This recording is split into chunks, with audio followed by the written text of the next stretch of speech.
Hello and welcome to Transmission. Today we're joined by Phoebe and Elena from Systemiq. What's special about this episode is it covers a really wide range of power systems and their associated transitions. Do you want to know whether you're better off being in a sunbelt or in a wind hotspot? And will the cost of balancing that energy create an overall system cost that is greater than the cost today? We cover these critical topics to demystify the transition globally. And within this episode, we do cover some reports which we've added into the show notes. So if you want to take a longer read, then you can do. Let's jump in.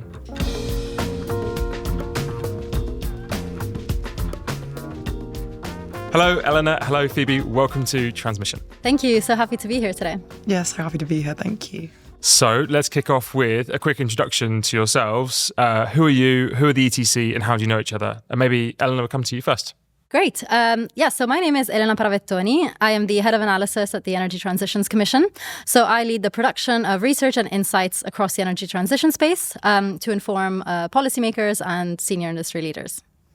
I'm Phoebe O'Hara. I'm the head of clean power at ETC, and I'm the lead author of our recent report on power systems transformation. And I used to work in battery storage, so it's a bit of a dream to be here. Oh, there we go. There we go. And the ETC, so we maybe just you described it a little bit there, but Phoebe, maybe you want to take this on. Like just a little bit more about what the ETC is. What is it trying to do? Yeah, we're a coalition of 55 members, so across the energy transition, and we're really working to solve some of the biggest questions around that transition piece and bringing together those voices from the community to work on those. So Elena's been there for longer. I don't know if you want to add any more detail to that. Yeah, I mean, I'll just say maybe our key thesis is really about the importance of clean electrification. So we really think clean electrification is what's going to do a lot of the heavy lifting in getting us to a decarbonized energy system. And why is that? Well, firstly, because electrification is the cheapest, fastest, and most efficient way to essentially replace fossil fuels in energy in many end uses. And then also because we have brilliant technologies that are mature, particularly wind and solar, that can provide that electricity in a zero carbon way at low cost.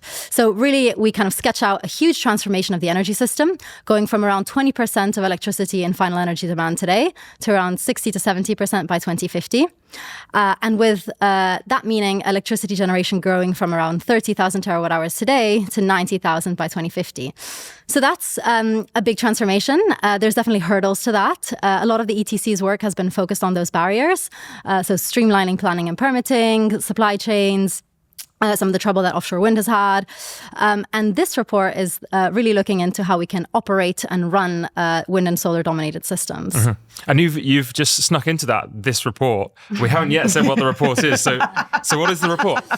That's true. My life. We're a few weeks into the launch of our major piece of work. It's been over a year in the making.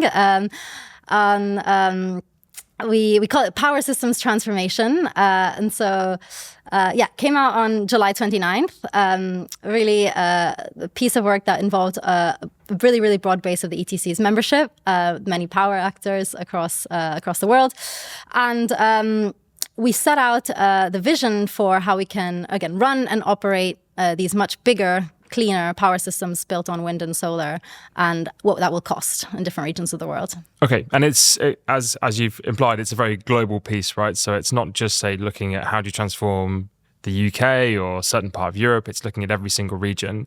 One of the key things it kind of highlights is there's this concept of a wind belt and a sun belt. What's a wind belt? What's a sun belt?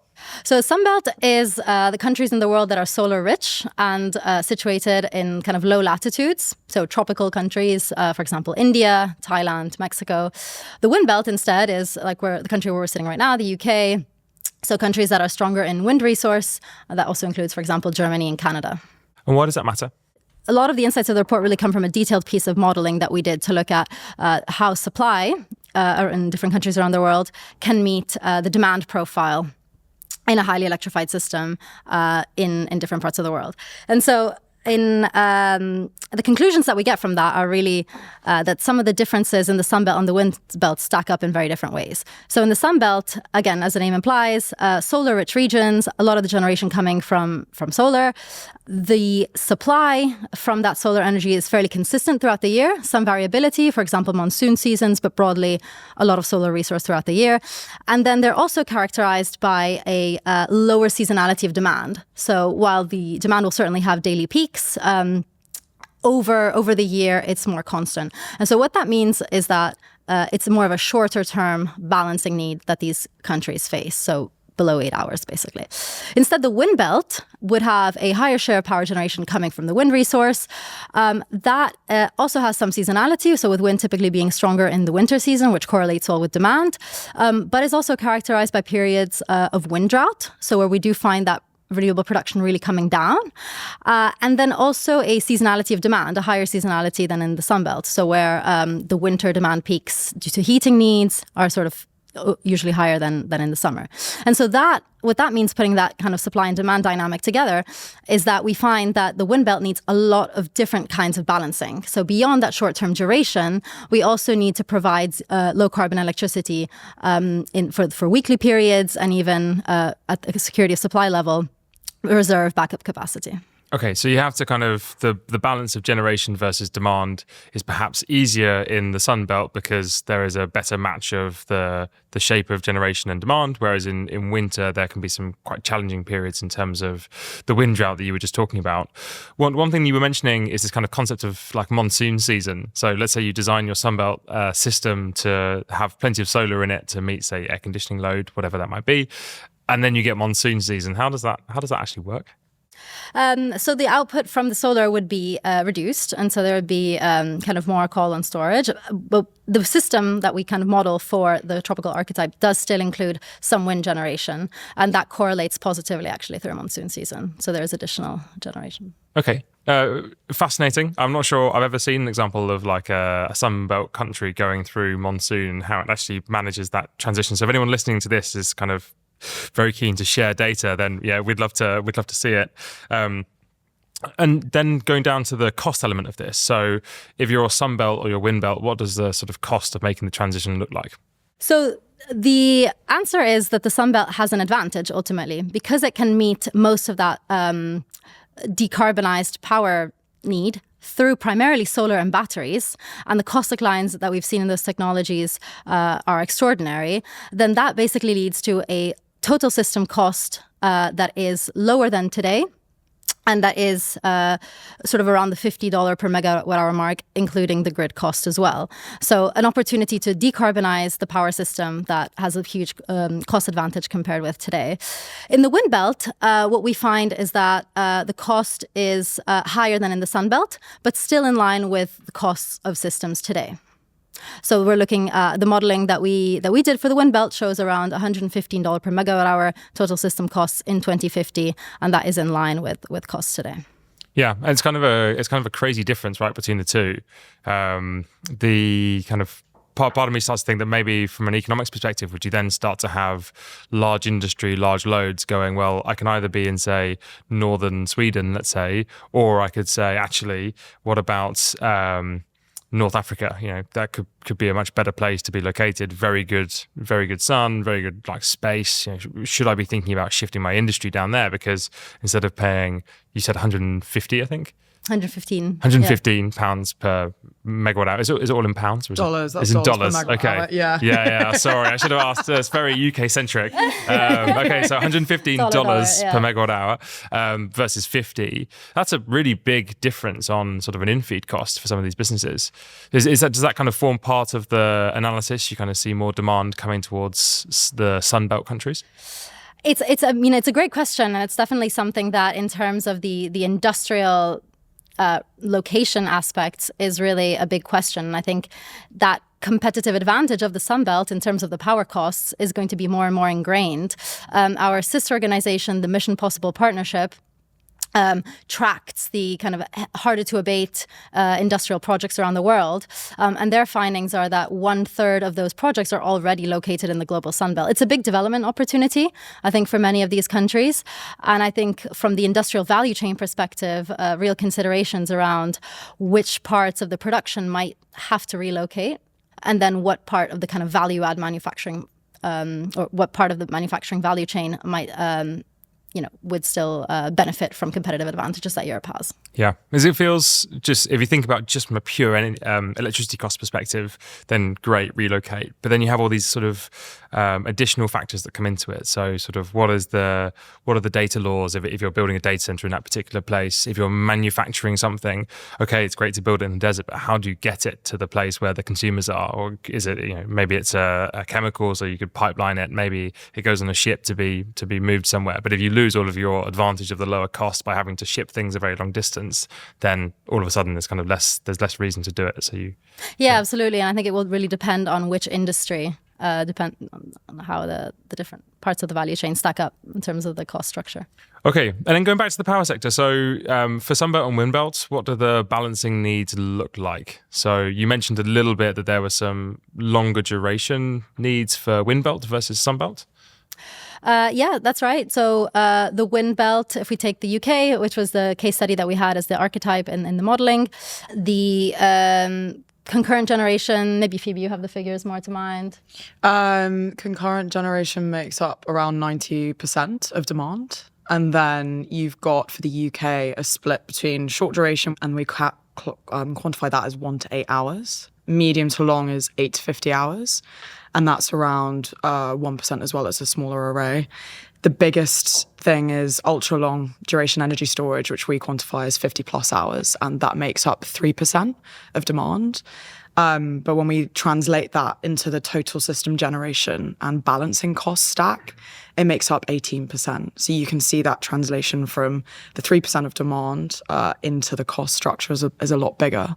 And I think that, not to jump ahead to later in the conversation, but that to us is the signal of how difficult the challenge is for these Windbelt countries and the kind of pragmatic conversations you have to have around that security of supply, 50 plus hours that Elena was just talking about. Okay. And it's kind of a little bit different to what we see in the market today, right? So in the market today, we see much more short duration storage being built because from an economic standpoint, it actually makes sense to do it. The medium and long duration doesn't have that same economic, I was going to say realism, but it's just not getting to an investable case, the mid duration and long duration. So how does that how does that get built in your sort of system design? I think for us, we looked at costs for the 2035 period, particularly on the basis that we felt that was the period where you'd be needing to be medium to long duration. I think right now, the immediate focus is that short duration, right? Is that quick, snappy balancing question. I think the medium to long comes more into question when you've built out more renewables onto your system. So we chose 2035 because of that. And with our 2035 modelling, some of those medium to long duration come down quite quickly from today. So you're seeing things like batteries play a lot more into that. We're very bullish on lithium ion playing from the 8 to 12 hour space. Compressed air and pumped hydro as well quickly follow because of their scalability. But I think our final chapter of the report is really emphatic on the idea that you have really critical questions around market design and grid regulations.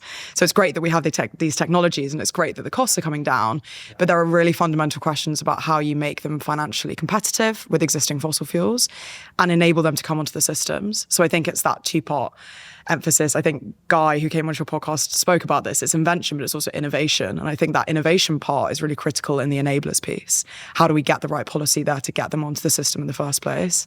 The UK, great example, actually, cap and floor. Although there are back and forth about whether it was good or bad, and maybe you've got some insights on that you want to share. But it was a great policy in that it's sped up the conversation around that medium to long and how we actually fundamentally get that onto the system. Mm-hmm. Maybe before we go into cap and floor, because very happy to go there. Yeah. And a great plug of Guy Newey's episode. It was a fascinating look at the kind of difference between innovation and invention on just the role of that long duration storage, right? So one thing, to give another example of another episode, we recently had Tom Glover, who's the country chair for RWE, on, and one thing he would talk about, I think, would be the role of sort of gas in the system. And so one of the potentials that we see going forward is, yes, we have wind, yes, we have solar, both of those very kind of easy to build commercially. Yes, you have a lot of short duration storage, again, very easy to build commercially, or relatively easy to build commercially. And then you have a lot of unabated gas that's already on the system, something like 35 gigs in GB, and a move towards starting to do some more CCUS. And that's sort of generally not CCUS on the exhaust of the gas turbine. That's more sort of CCUS in making, say, blue hydrogen as a feedstock. TBC, whether that sort of works economically.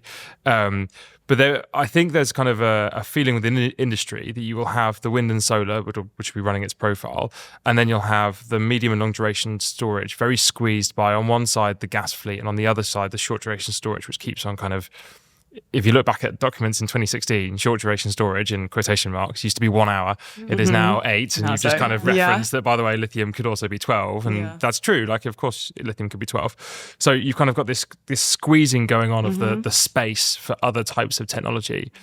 So how do you think about that? Do you think there will be sort of this absolutely mandated sort of, this is the line in the sand where we take the gas off the system?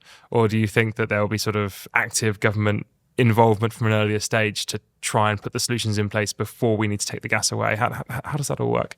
So we looked at this in the sense of, I think first thing to say is that squeeze, we do see it in that modelling, right? That tiny 1 to 2% for that medium to long, so 8 to 50 hours. That is the smallest amount of storage requirement for a wind belt country. So agree with you on that. I think in the sense of gas, and I loved that episode with Tom, but I had a few thoughts to go back to him with. One of them was with our modelling for wind. So we stacked up the costs for that ultra long, so 50 plus hours. And what we considered there was hydrogen stored in caverns and then burnt on an OCGT, CCS with CCGTs, so CCS with gas, and then also unabated gas but with a carbon price. And we mapped those out again for 2035 for the UK. And what we found was that the most affordable or cost competitive option was the gas with CCS at a 10% utilisation rate, and then closely followed by unabated gas with carbon price. And I think this goes to one of our biggest takeaways from this report, is that if you're trying to get to this 100% decarbonised system, there are going to have to be really pragmatic conversations around cost, because the costs, just to give a gauge for that hydrogen, if you're going to go for the 100%, we got to $425 to $580 a megawatt hour, which is exceedingly high when you compare it against some of the other technologies. And so our kind of take from the report was the costs for decarbonising that entire system are going to be so high, it's probably best to, like NISO are doing, go for a 95% and repurpose some of that investment elsewhere in the economy, some of those harder to abate sectors and industry, to make better use of that investment case. So we do see, as a result, if you're going for that cost-effective solution, we would see gas staying on the system and continuing to play that role in the UK if you are going to go for that cost. I don't know if you've got anything to add. I mean, I think what you're kind of pointing to as well is, if you build those assets to provide that ultra long duration balancing, would they not then cannibalize some of that medium to long duration? And I think, to the extent that they are set up as fully zero carbon, you would be able to spread that high capex over higher utilization, bringing down the cost. That might be one avenue. But equally, if there is a route which sees a very clearly ring-fenced role for unabated gas to provide that security of supply, then I think that space for the medium to long technologies really widens. Okay. I actually really like that market design, by the way, in terms of you take your unabated gas, you say, okay, look, we might need you for certain periods of time, provided it's within a sort of certain banding of hours. We're happy to kind of, that you still exist, because when you get these kind of wind droughts, and I think this probably also applies to monsoon droughts, but I'm not an expert in monsoon droughts. But if you kind of have this period where you have to get through a 2 to 3 week period, that is a gigawatt problem of generation, but it's also a terawatt hour problem, right? So it's both power and energy. And if you had, say, 8 hours of storage, lovely, but it's not going to solve either of those kind of the gigawatt or the terawatt hour problem. And actually, I think even at your sort of 3% number for that long duration storage, it's enormously expensive to try and deal with a whole 2 week period with that. So I think these are some of the really sort of practical system conversations that I'm very much enjoying going through here. I think to kind of make it more real for listeners, like when do you think we'll first start to see sort of mid and long duration balancing storage assets coming through? We've seen already, obviously there are pilots, which is great from a UK perspective. We're already seeing them. We do a kind of global scope. We're seeing them in China being expanded absolutely massively. And I think that that's hugely beneficial for the market in terms of CapEx being lowered. It depends what context, I think, is a really boring answer. But I think if we're talking about the UK, the cap and floor is going to be absolutely fundamental to bringing those online. And I think what we speak about in the report is you need a clear revenue stacking for long duration energy storage to have an investment case. Without those kind of multiples of investments through different policies, you're just on the basis of a capacity market or just on the basis of ancillary, not going to see an investment case pushed through for long duration. So you need that revenue stacking quite desperately for long duration energy storage. So this sounds expensive. And maybe not, right? Maybe because we're just talking about a smaller part of the system. Is this give people an idea, or is it possible to give people an idea of the cost of the additional balancing requirement that comes through because of, let's say, we're in a wind-dominated system? Yeah.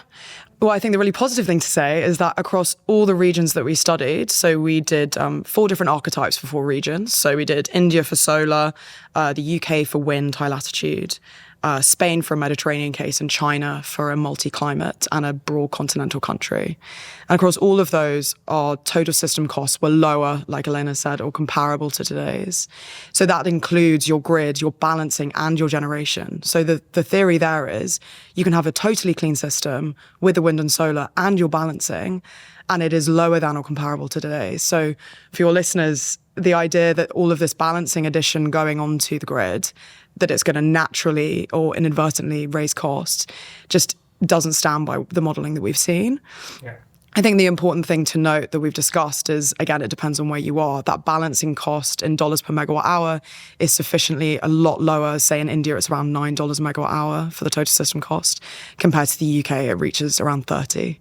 And that is there because of that ultra long cost, because those assets are so much more expensive. Mm-hmm. And I think this probably highlights a really key point, which is that the energy market, the energy system can be very politicized. And so if you are looking to try and make a point, you can almost certainly find a data point that fits your narrative in any time. And so it is always kind of very possible to find a certain time when a certain phenomenon has happened. And you could say, oh yeah, this thing happened and therefore this, you can just see how expensive all of this stuff is. But I think the thing you're saying is actually when you take a step back, even if you have to take a couple of expensive actions in medium or long duration, when you run the whole system, you still get a lower cost than as if you're running on gas today.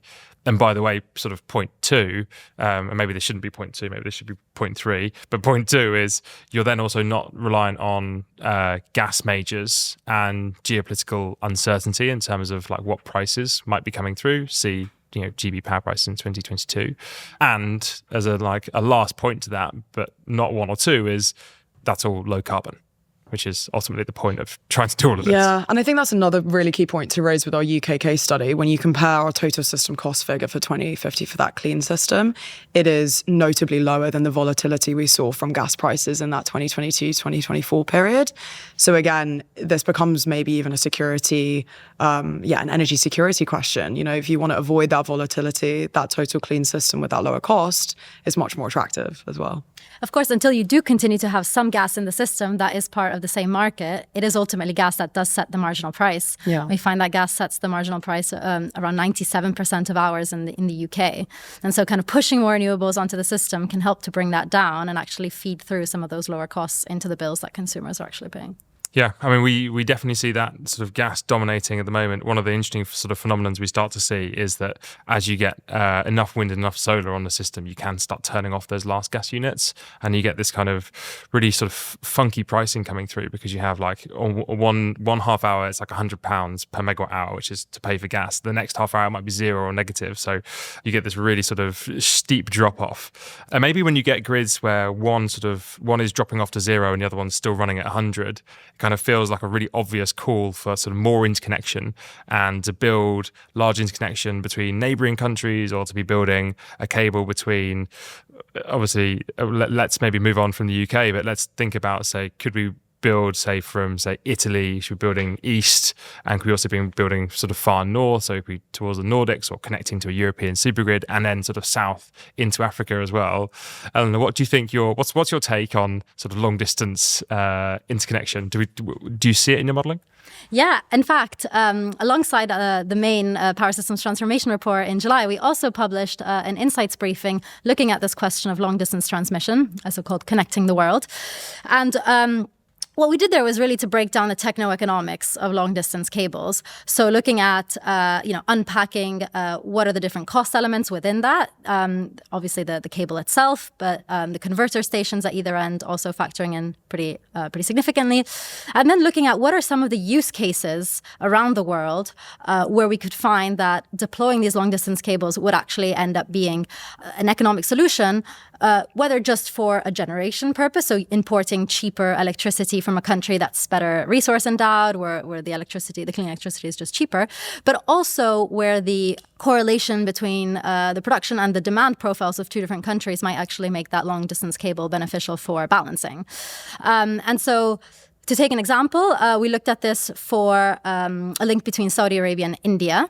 And so the comparison there is to think about the LCOE of generation. In this case, the geography where it's cheapest, Saudi Arabia. We've seen recent prices around even $12 per megawatt hour. But if we think about a kind of $14 per megawatt hour number there, that's kind of the cost of generation. And then what's the cost of transmission on top of that?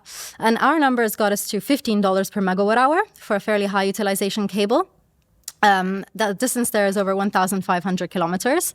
And so stacking that up, that's 15 plus 14, $29 per megawatt hour versus an LCO of solar in India.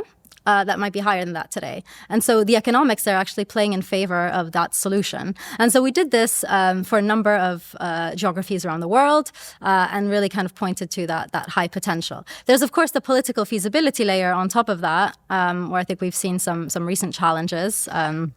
In particular, the UK's decision on X-Links kind of pointing to that. And I think, in the report, we really kind of point to the importance of global cooperation frameworks to strengthen the development of some of these. Mm-hmm. And so just to kind of reiterate on that, so running a very long interconnection from Saudi Arabia to India, $29 per megawatt hour is sort of the cost of energy you would see from that solution. Yeah, that's right. It feels incredibly cheap as a solution, and sort of perhaps far cheaper than, we've just been talking about $50 per megawatt hour in terms of Sunbelt and $115 for Windbelt.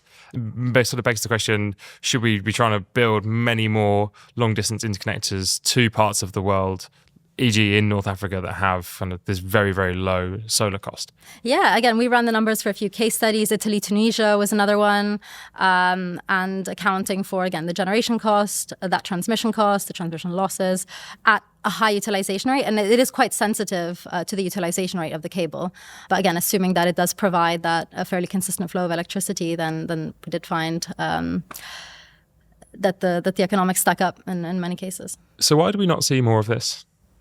I think it comes back to that question of political feasibility and concerns around energy security. I think the question of the cable under the sea and the potential risks around that, the layer of... there's also been conversations around domestic jobs impact. So I think it's a number of issues that kind of feed into that political decision. Yeah, I think... if I sort of wear a GB hat for a second and say, if you offered me sort of firm power at, say, $30 per megawatt hour, I would take that over necessarily trying to optimize for jobs. I think, yes, jobs are great, but actually what would be even better for GB's long-term prospects would be very low cost power from another area, but I definitely do see the security side, right? So this is the concept that if you have 40 gigs or 50 gigs that you need to meet, and 5 of those gigawatts are coming from some sort of interconnection, then can you always be certain that those interconnection flows are going to head in your direction, and they're always going to be there? Because a large part of that is perhaps outside of your control, particularly if it's going over a sort of very long seabed, for example. Super interesting. Okay, and just to kind of to go back to that piece on interconnection and wrap it up. What was the end result of that piece of work? What did you want to see achieved? Well, we laid out the opportunity, and so the kind of global analysis that we did to look at the opportunity across all the potential global links led us to the conclusion that we can provide 15% of global power demand through interconnectors and significant emission savings. I can come back to you on those specific figures. Okay. Okay, very good. But check that out if you want to see some examples of where interconnection could be put in place. And then in terms of the wider report, so the power systems transformation, what are the end goals of that? Where do you want that to, whose desk do you want that to land on? What decisions do you want to be made as a result of it? Well, one of the questions in the debate that we hear is still a kind of uncertainty around, can we actually run systems with over 30%, 40% variable renewables, wind and solar? Can can the system operate at a technical level? Do we have the technologies? Is storage really going to cost us so much more? And so what we wanted this report to do is to provide the confidence around the world for that system vision, that we really kind of set out that we have the technologies out there today to do what it takes when the wind isn't blowing and the sun isn't shining. Again, to provide that in a cost-effective way, but also noting that despite all the exciting progress that's been happening, for many countries, the key priority is really just to continue scaling up that wind and solar. We're still very far away from that 70% to 80% generation in many parts of the world. So really a confidence and certainty as many countries really are at the beginning of scaling their wind and solar. Mm-hmm. And I think we also, like I said, that final chapter is really, okay, we see how we do all of this. We see the balancing model, we see the grid costs, we see what we've got to do, how on earth we make that happen.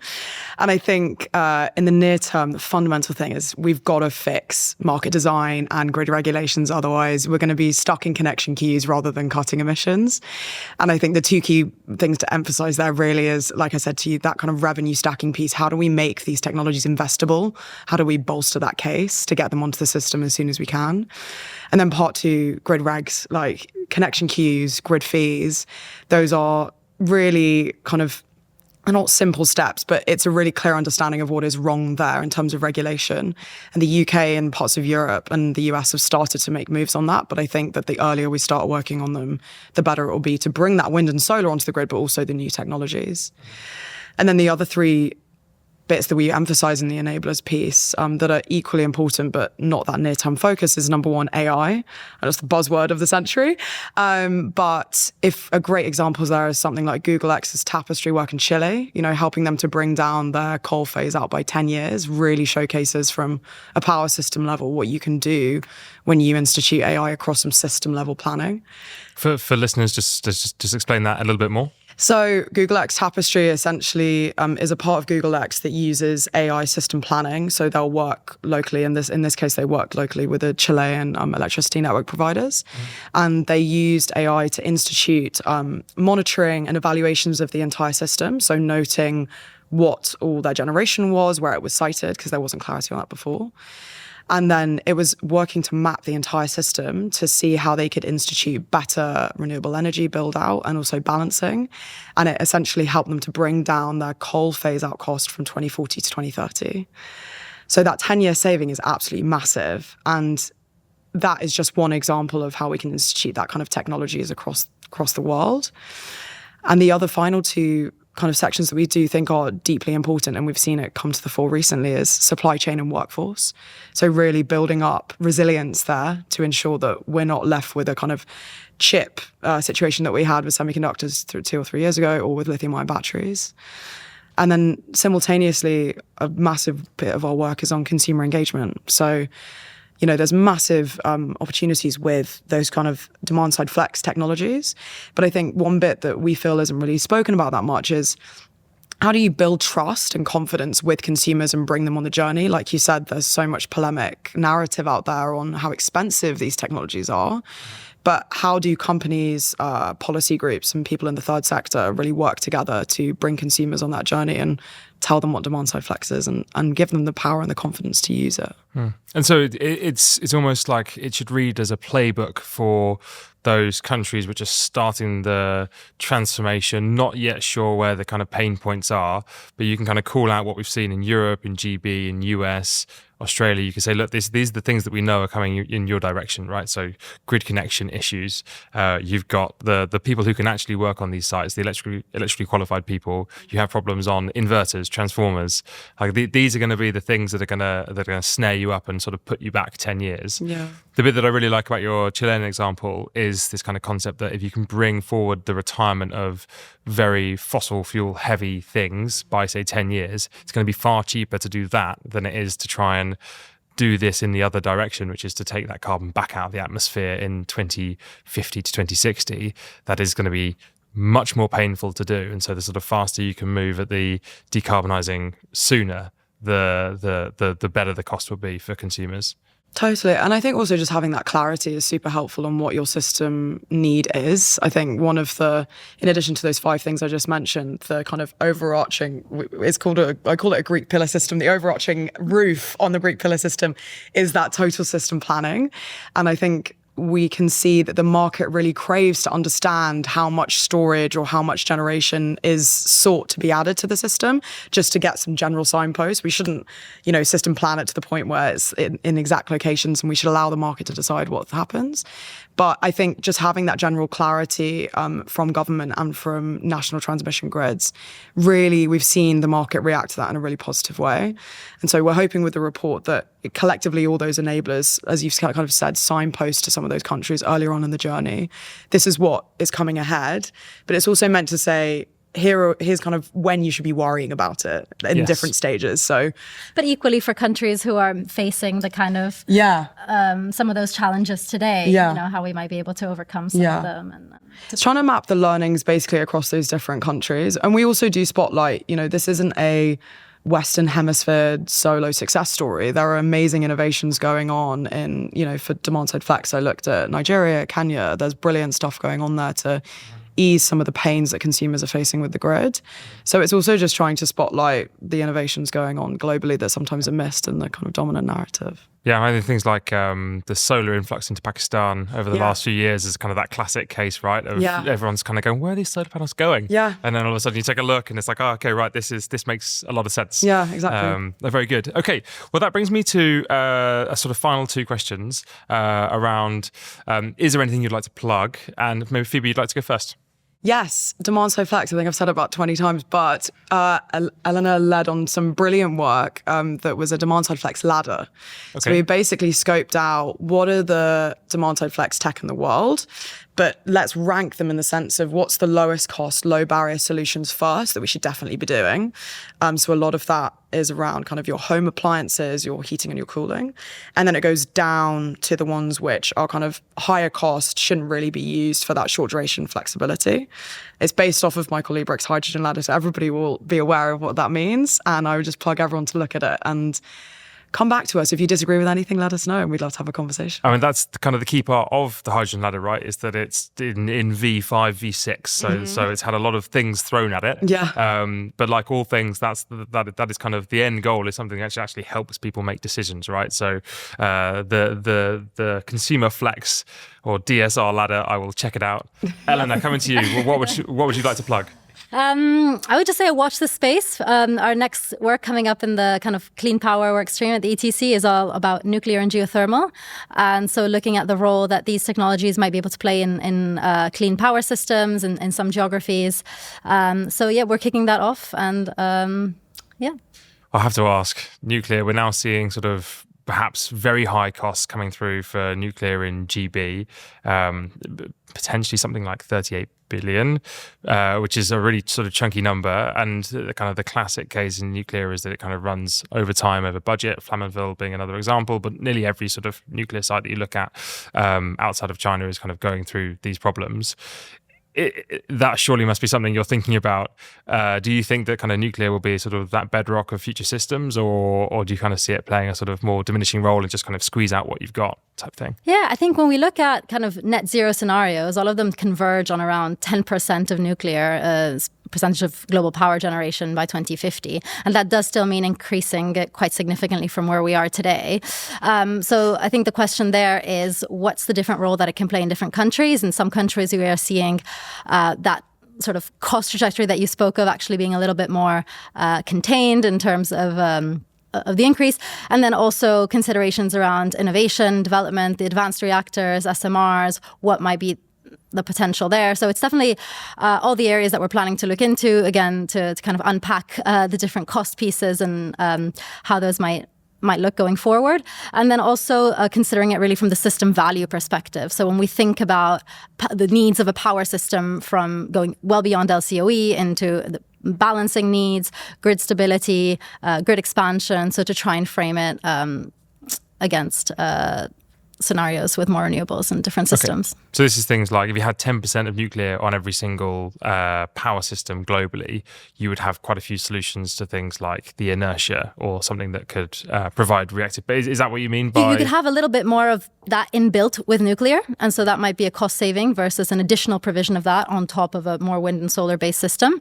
Although I doubt that would actually, make up necessarily for the higher cost that you'd be paying for nuclear generation. But those are all the kind of pieces that we're going to plan to look into. Okay, fascinating. And I mean, like one thing we've seen in markets recently is how sort of flexible the kind of historically non-flexible French nuclear fleet has been at times, and you've had lots of solar and wind coming through. So maybe an example to look at. I mean, you can't miss it, right? If you're going to look at nuclear, you have to look at France. Okay, good. And then Elena, coming back to you, what's a contrarian view that you hold?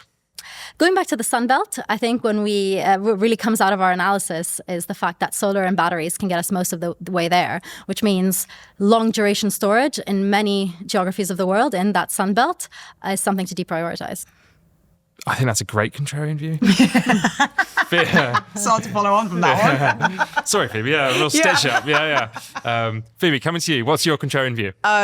By contrast, I think deep diving into that ultra long and that cost structure, if we look at those technologies, that hydrogen storage and the burning in a gas turbine is just the most expensive cost.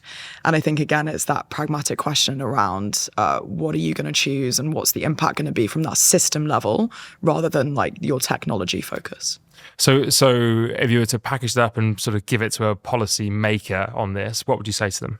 I would say look at particularly what the use case is going to be and your costs on your system. And if your system costs are already incredibly high, let's go with a lower cost option there for the ultra long if you need it in the system space. Okay, so we might not necessarily be, say, burning hydrogen to sort of fully decarbonize some of these systems. Actually, there might be a sort of a more pragmatic approach near to middle term for some of those locations. Yeah. Okay. Brilliant. I really like both. I really like both contrarian views, which is, I feel like I have to say that now. Very good. Well, thank you both for coming on. It's been a really insightful conversation covering so much of the globe, so many technologies. I think the way you frame it in terms of wind belt and sun belt and then sort of the additional costs from the balancing side will help a lot of people who are both new to it, but also have been in this space for a long time. So yeah, thank you both for coming on. Thank you so much. Thanks so much.